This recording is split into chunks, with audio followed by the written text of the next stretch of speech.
Welcome to Talk Me Healthy. Each show we invite a guest to explore a topic related to healthy living. They share their expertise, personal stories, and we learn from them how they turn their passion and knowledge into practical tips that you can use now to improve your health. I'm your host, Sherry Keating, founder of Diabetes Care Consulting. My goal is that you will hear something each show that will motivate you to make a small but significant change towards living a healthier and happier life.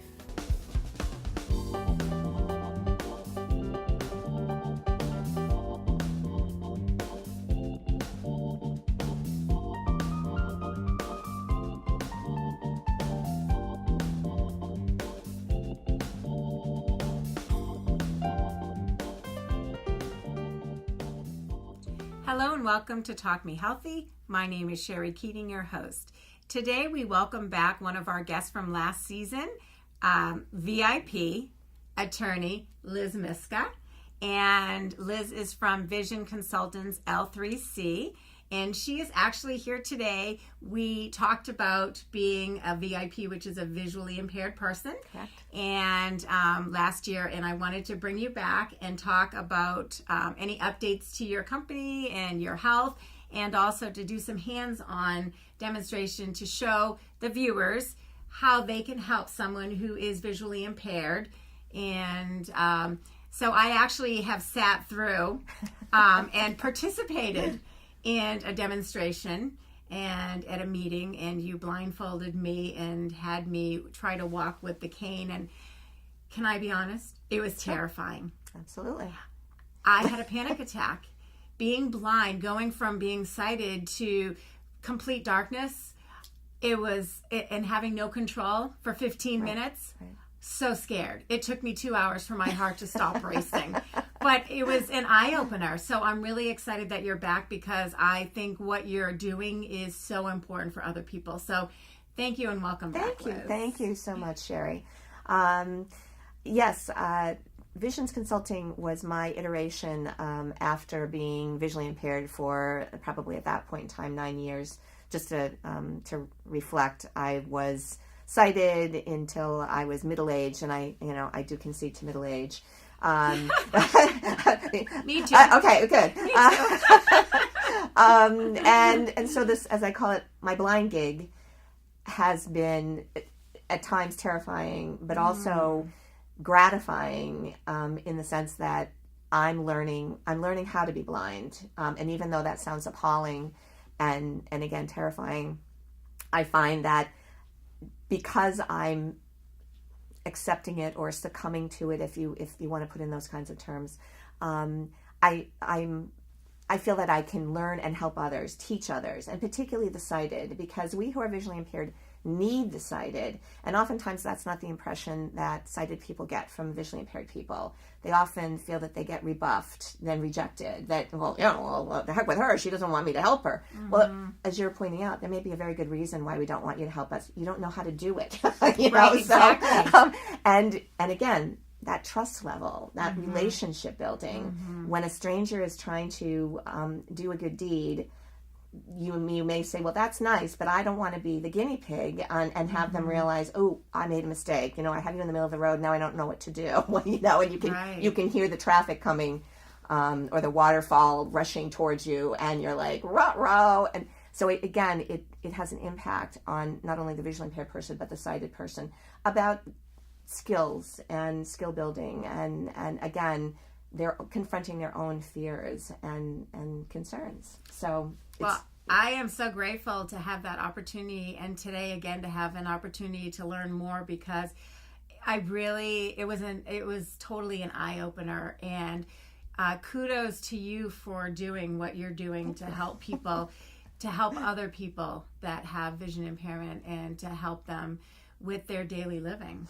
Well, and again, I one of the things that has happened is I'm working not only with middle-aged and older adults who have vision impairment, but also now younger VIPs, visually impaired people, including kids as young as 6 and as old as 22. And so this has been really thrilling, and realizing again that we are widening the circle particularly for the youthful VIPs, because their family members are sighted, and their family members are coming to this with, again, trepidation and insensitivity, and concern for their children's futures. And so over the past couple of months, when we've been doing my Walkfit Initiative at St. Vincent's Hospital, we've been having some of the youthful VIPs, and this is more the teenagers, young adult VIP parents, come and be blindfolded and learn how to be sighted guide. So really quickly, because I know we had limited time, the first week, the dad came with this young lady who is 18. She started losing her sight at 16, so she was sighted until she was 16 years old. Wow. And again, she is a force to be reckoned with. And again, people are saying she's a little you, Liz. She's, she is going to be you. So good for her. No, it is. Good for her. She is amazing. But anyway, Dad came the first week. Next week, Dad brought the brother. And then the next week, it was Mom and the sister. So all of them had an opportunity, the whole family, who again are sighted, to be blindfolded and practice being sighted guides. And now they're all like, well, what are we going to do next? What are we going to do next? Because they now have an entry into her world, and now are much more supportive of her. So it's again, it's beautiful. It's a beautiful thing. Wonderful. So anyway, and how are you, so before we demonstrate some techniques that you're using to teach other people, how are you doing? Again, I'm a bundle of energy. Yes, always. You are. I can't keep up with you. It's wonderful. And I never, as I'm a girl that can't say no, because last week I was training police cadets. And again, I relish the opportunities to get people under blindfold, because what they reveal about their own fears, which are human fears. I mean, this, and I call out people to say, don't apologize for feeling what you feel. I mean, this is why people are so fearful of losing their sight, as opposed to any other malady that can happen to them. So when I hear, and this particular recruit, his name was Sully, for Sullivan, recruit Sullivan. Soon as the blindfold went on, and of course being Irish as well, I'm Irish, he started going blah blah blah, and I was like, but he's like, wow, I don't like this, like right from the get go, I don't like this. My heart's racing already thinking about my experience.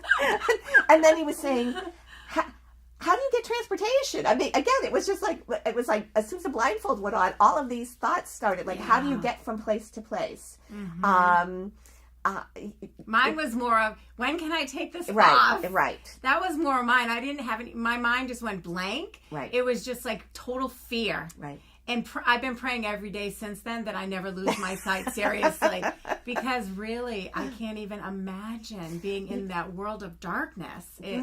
But you told me the last time it's not true darkness. You said you see beautiful, outlines of beautiful colors and things. Well, again, it's an advantage to having been sighted, because I know what things look like. Okay. Whereas, as opposed to somebody who's never seen before. Right. And again, some of the kids that we're working with were born blind. That must make a big difference. Well, it's so very interesting, because they're experiencing the world audibly and with their hands.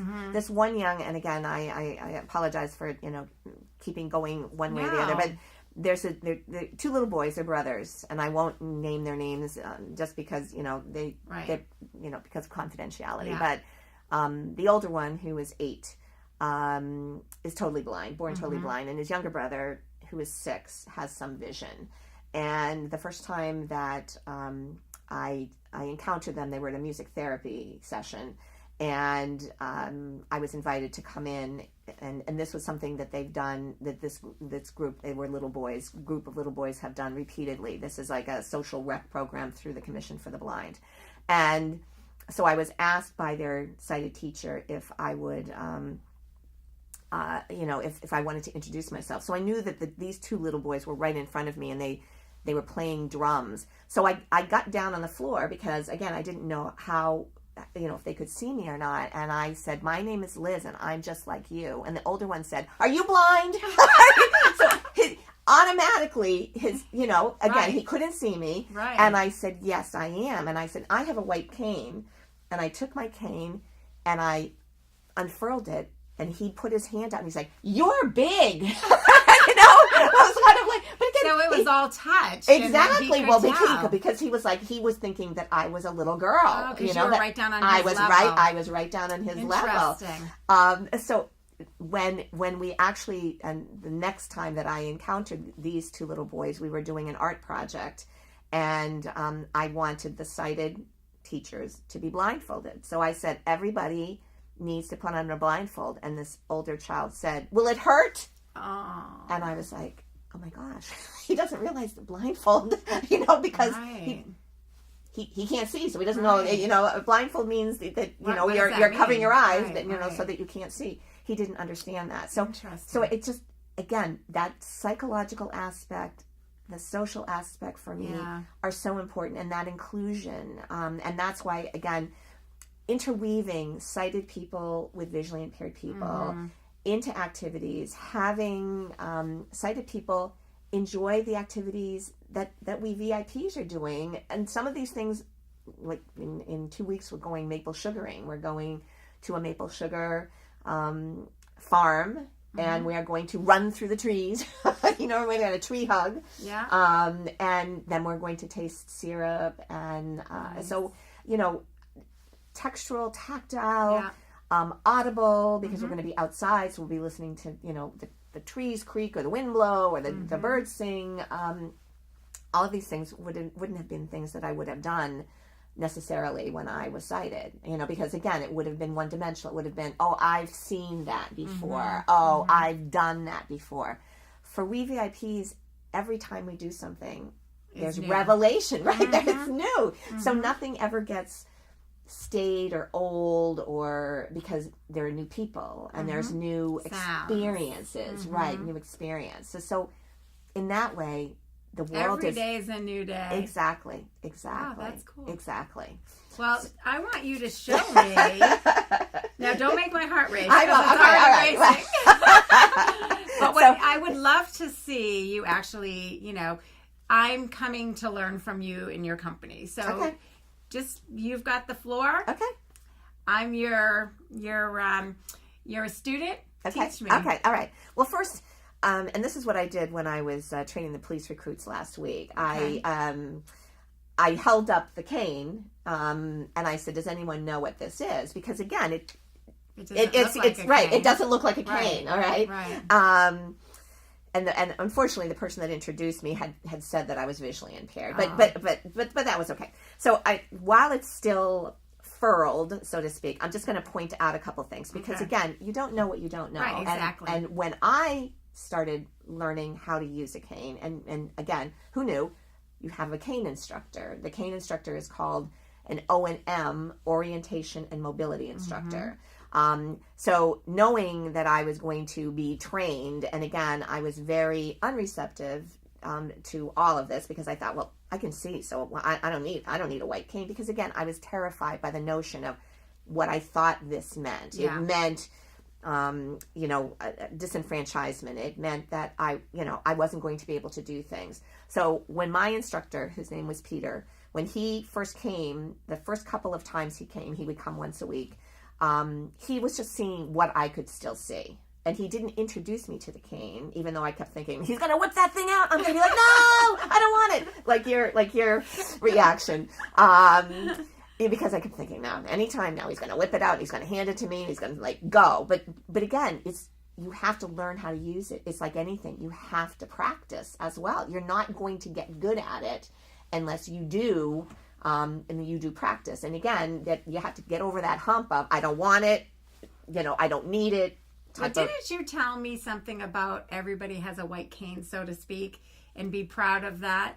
Remember we had a conversation, and everyone has medical issue that they deal with and that they may not want everyone to know, but right. You had talked about, this is my white cane. This is my symbol of independence. This is your symbol, yes. So it be proud of it. Right, but it wasn't in the beginning. And I was terrified. Right. I was terrified. So again, what I want to point out here, because I didn't know this, again, I always thought in my mind's eye that, it was unfurled. So, but who knew? There are collapsible canes, which are great when you travel. And here's another thing. I never thought of you need several canes because why? It can break. So I have a very funny story, but I will continue to talk. So I'm unfurling. So there is a wrist strap here. Well, not really a wrist strap.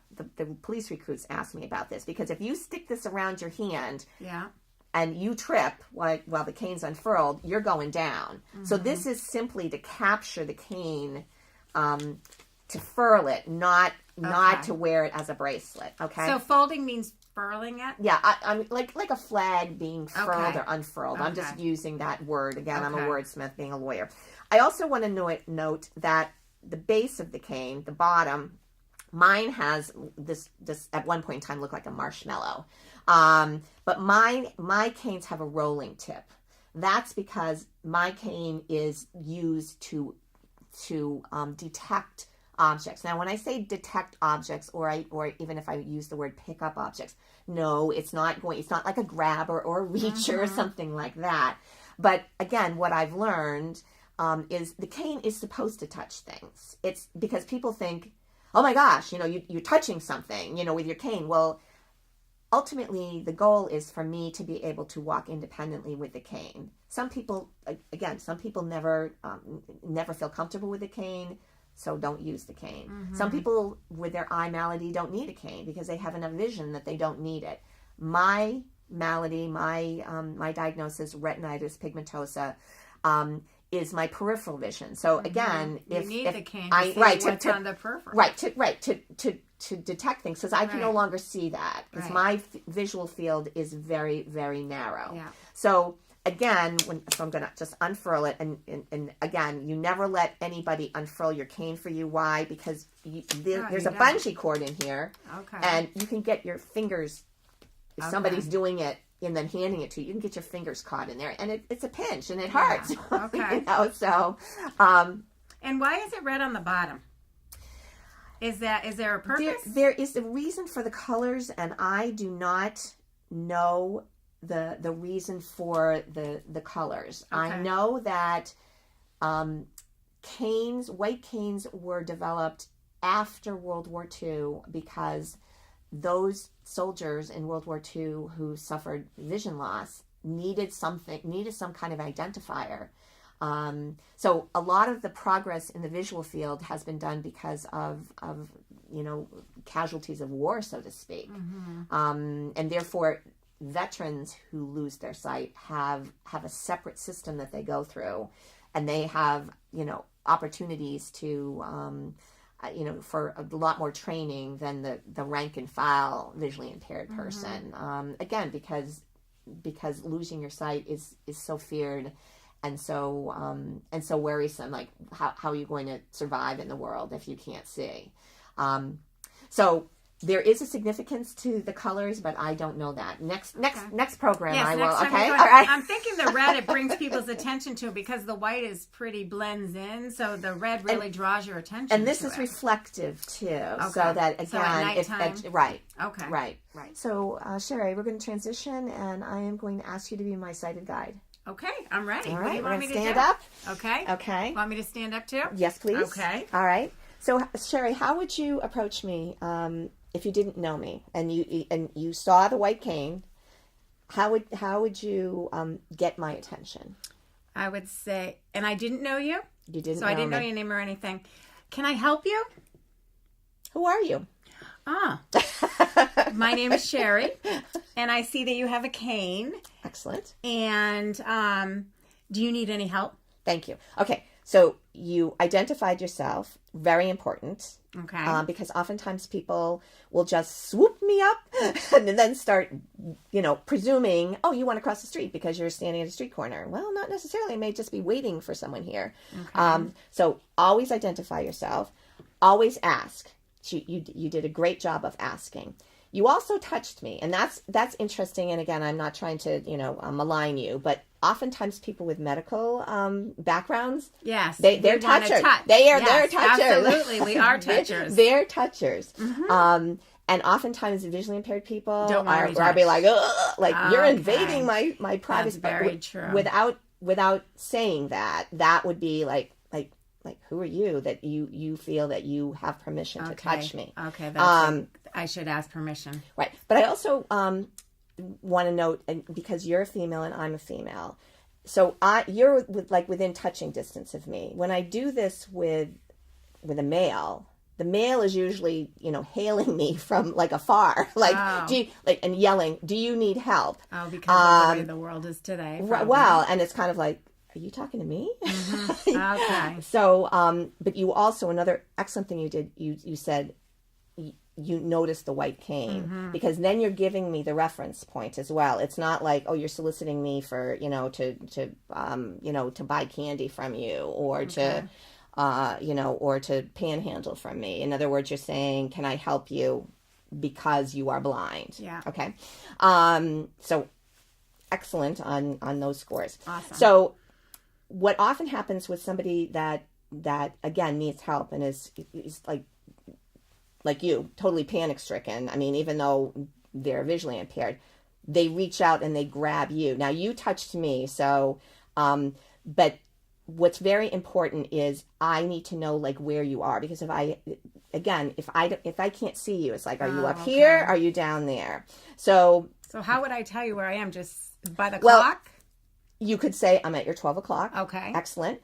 Also with when there's more intimacy, we call it the bump. So we bump forearms here. So in other words, that's giving me like, oh, that's where your arm is. Okay. And then the appropriate way for me to handle you, because again, I'm right-handed, so my left hand is free, is after we bump, then I'm going to feel where your upper arm is. Okay. So the grab is not here, because if I hold you or grab you here, that inhibits your mobility, so to speak. Okay. Because you want to use your... Right. But if I take you here, and you don't have to be a chicken arm. Here, there you go.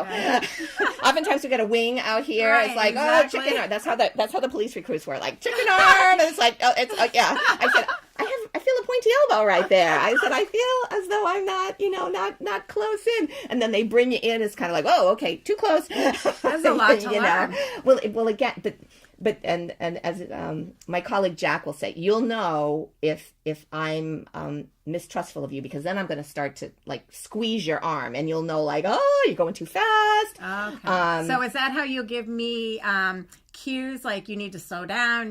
Right. Like, okay. But also squeeze. But also, so the body language, but also you as a sighted guide, you need to be like I am just in general. You need to be a motor mouth. You need to say, okay, Liz, we are walking across the street. The street is made of concrete. Oh, there's the manhole cover. Oh, there's a drain here. You're going to say, why do I have to give her so much information?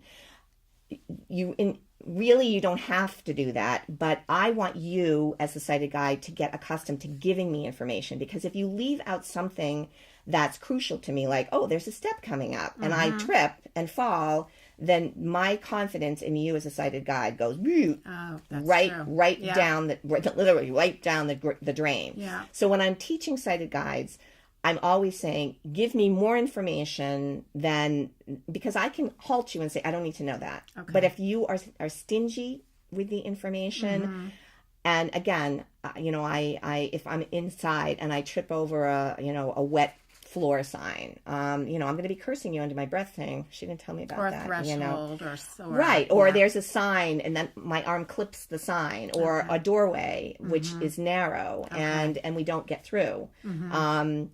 Again, I'm going to be thinking, I'm not trusting this person. So the best guides go blah blah blah blah. Okay, now I can do that. I'm good at that. I know. I have no doubt you can. I'll take that as a compliment. Okay. But again, just like you, your experience when you were blindfolded. Oftentimes, I have recruits who are blindfolded. And this was a couple weeks ago when we were walking in the hospital. There was an occupational therapy student who wanted to come. And again, she professed, I want to come. As soon as the blindfold went on, she was like she was stuck in the mud. She could not move her feet. And again, I never I never just give you the cane and the blindfold and say, go for it, because again, that's dangerous. I always place recruits with trained sighted guides. Again, somebody who is going to give you much more information than you really need. Okay. But even with that, she was so fearful. And again, you could just tell like she was, her feet were like stuck in glue. Wow. And again, I was there with another one of my totally blind friends, and we knew just by the way her body language or what she was verbalizing that she was terrified. And again, I'm not making fun of that. It's very real. And so again, this, to be visually impaired takes practice. To be the sighted guide takes practice. Okay. And again, some people may conclude, this is not for me. I mean, I can give you pointers or whatever, or I can verbalize the directions, but I shouldn't be the guide. Okay. So we have about five or so minutes. So tell me what you would want me to do. Okay. So why don't you show me how to use the cane, right? And then how to hold you. Okay. Why don't you endeavor to seat me in a chair again? Okay. So I'm just going to grab onto you, and again, I'm my forearm, my upper arm, your upper arm, and I'm going to slightly bend my arm. Well, again, if we were actually strolling, you want to have that mobility of being able to swing your arm. Also, when we get to a narrow space, if we were to get to a narrow space, you are going to whip that arm behind your back. Okay. And that's going to signal to me, even though you're also going to verbalize this. I'm going to whip this arm. You're going to whip. So I'm holding on. You're putting that arm behind your back. And that signals to me, Liz, fallen behind Sherry. Okay.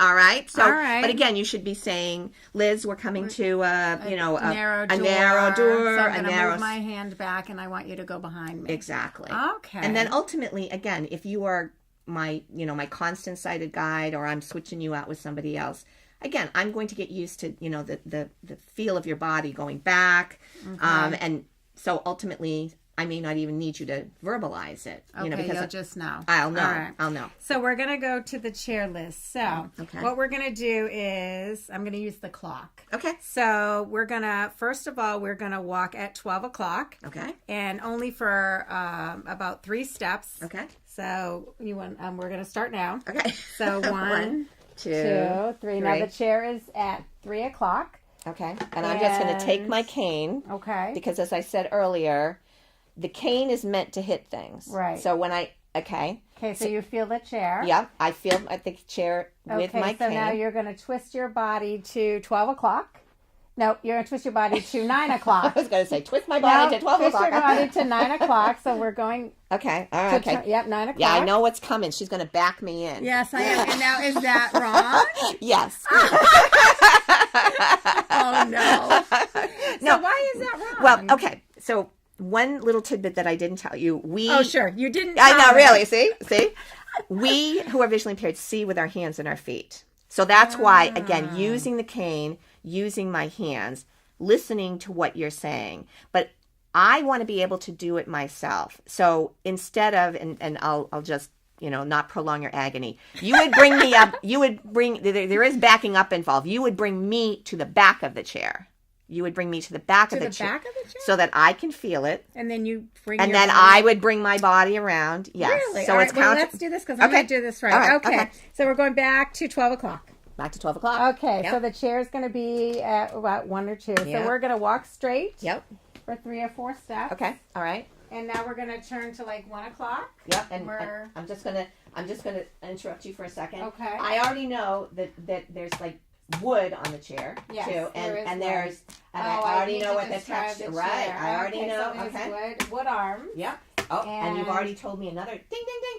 The chair has arms. Oh, that's excellent. Yeah, right. So the chair has arms. You can see it. All right. So we're gonna come around to like 1 o'clock, and now the back is a fabric. Okay. And we're gonna spin to 12, and you should be able to touch. So this is where you say, Liz, may I take your hand, your free hand, and put it on the back of the chair? Okay, Liz, may I take your free hand and put it on the back of the chair? You surely may, Sherry. All right. Okay. So. All right. So that's going to allow me to use my hands and say, oh, it's a big cushy, back. Oh, it's the direction, the seat is, again, it's my 12 o'clock. Oh, I'm feeling, okay, that's the right arm. This is the left arm. Okay, now I'm going to, thank you very much, sighted guide. I am going to use my cane, again, to touch things. It's like, okay, I can do this, come around here. Oh, keep contact, my body contact with the chair. And again, I know you're a nurse, so you want me to hold it down. Yes. And so that I therefore... And I'll hold the chair so Right. it doesn't slip or anything. Right. Not that it is going to, but just...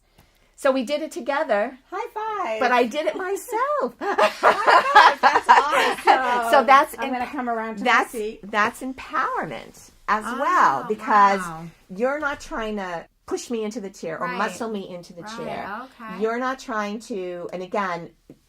It's difficult. You stumble over your words. Mm-hmm. Of course you are, because you're like, well, it's right there. Well, again, right there for me. I don't know. Right, Where's exactly. right there? Wow. So you allow me, and it takes a long time. Yes, you have to have a lot of patience. You have to have a lot of patience, and you have to give me the cues.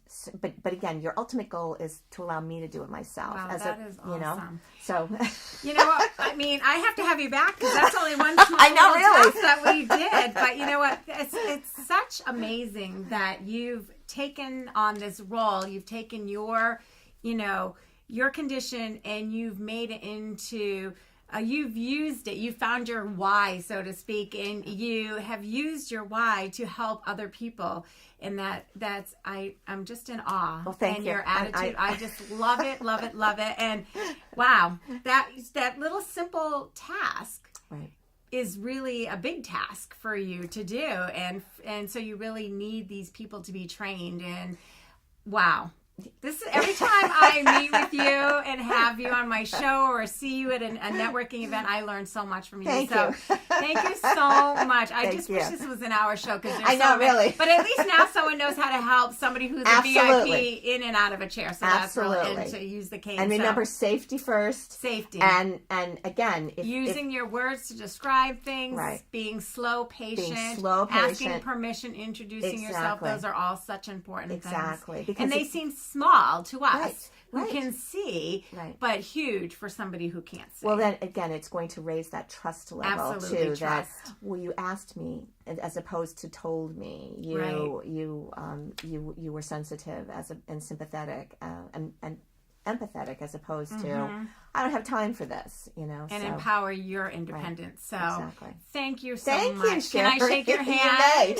Thank you so much, Liz. Thank you, now, Sherry. if somebody would just to give people, the viewers, your information again, Absolutely. Can you share with the viewers how to reach you? And we'll also put it on the show. Sure. So my office number, because I am an attorney as well, okay, is 508-753-7681. Okay. My email is my name, Liz, L-I-Z, Myska, M-Y-S-K-A, @gmail.com. And your website for your company? My website is under development. Okay, right so now. we won't put that up there right now. But I do have, for my walking initiative, a Facebook page. Okay. And it's Walkfit, W-A-L-K-F-I-T, VIPs. Walkfit VIPs. Okay, and that's on Facebook. That's on Facebook. That's great. You can look at pictures, even though I can't see the pictures, and you can check the calendar because, again, I'm always very much thankful. I need volunteers. I want volunteers. I'm more than happy to teach people how to be sighted guides and include more people in in this endeavor. Thank you. That's wonderful. Well, I'm just so blessed to have you here again. And we'll definitely, every year you'll have to keep coming back to teach us something, another task that we can do to help people because it's so valuable. Okay. So thank you, viewers, for tuning in. And I hope that you have learned just a little something today. And my hope is every show that you leave with a little nugget of education. So I appreciate you tuning in. This is Sherry Keating, and remember to live your best life every day starting today. Thank you for tuning in, and tune in again next month. Have a great day.